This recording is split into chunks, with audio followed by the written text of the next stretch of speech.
Gagala na naman ang ating aling maliit. Yan, so excited siya lumabas. Ngayon lang ulit siya papasyal say hi. Excited siya, ayaw niya magpahawak. Go na daw there. Go na there, go na. Sige, walk na. Bongga yung lakad niya. Excited yan. Lakad. Oops. Bilis. Ang saya-saya niya. Yehey. Gagala na ako. Excited na yung bata. So yun nga, nag-aabang muna kami ng tricycle. Yan, tatawag sila ng tricycle. So, first time po namin mamasyal sa Kids World Play Center. So yan, nainip na sila. One eternity later. Go! Go!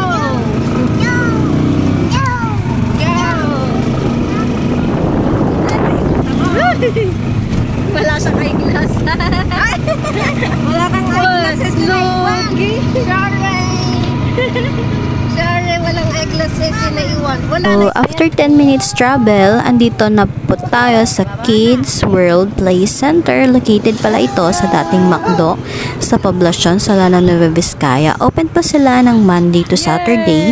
Then Sunday, half day po sila from 12:30 to 7 o'clock p.m. So, first time po ni Yuwa sa Kids World Play Center. So, nag-login po muna tayo and then kasama natin si Mudra. And ang opening rate po nila is 50 pesos per 30 minutes. So, si guardian po, libre na po. Dito po, ako at si mother is walang binayaran. May mga guidelines sila na need sundin like be friendly, take turns lalo sa toys. Yuwa, alam mo na anak ha, be friendly. Dito nga ay nalab at first sight ang ating maliit. Kadami ba naman ng mga balls? Naghagis-hagis pa nga siya dyan ng balls Kala mo parang tupig yung ginawa niya. Meron pa nga gustong ibigay. Parang sinasabi, "Come, mommy, join me." Meron pa nga yung part na lumangay-langay siya dyan. Next stop ng chikiting ay ang Lego table. Meron pa ngang mami na kinuhanan ng kanyang toddler. Akala tuminiwa siya yung sinasabi na smile. So ayun, nag-smile din naman siya. Ito nga ang pinaka-favorite kong toy para sa kanya, ang Lego table. Talagang mahahasa ang kanyang creativity dito. Kung gusto nyo nga din ng Lego table with chair and blocks, ilalagay ko sa description and sa comment section ang link. So nung nagsawa naman na ang Yuwa, dito na siya pumunta sa wooden building blocks. Medyo may pagka-complicated laruin to, pero para sa mga toddlers na gaya ni Yuwa, patong-patong lang yung kaya nilang gawin muna. So, huwag natin gawin complicated. Yung basic na lang muna yung. Kung mahilig ka namang tumalon-talon na parang palaka at tipaklong, try mo mag-jump-jump dito sa trampoline. Tingnan natin kung gaano katibay ang mga hita at balakang mo. Pero take note, safety first, one at a time lang.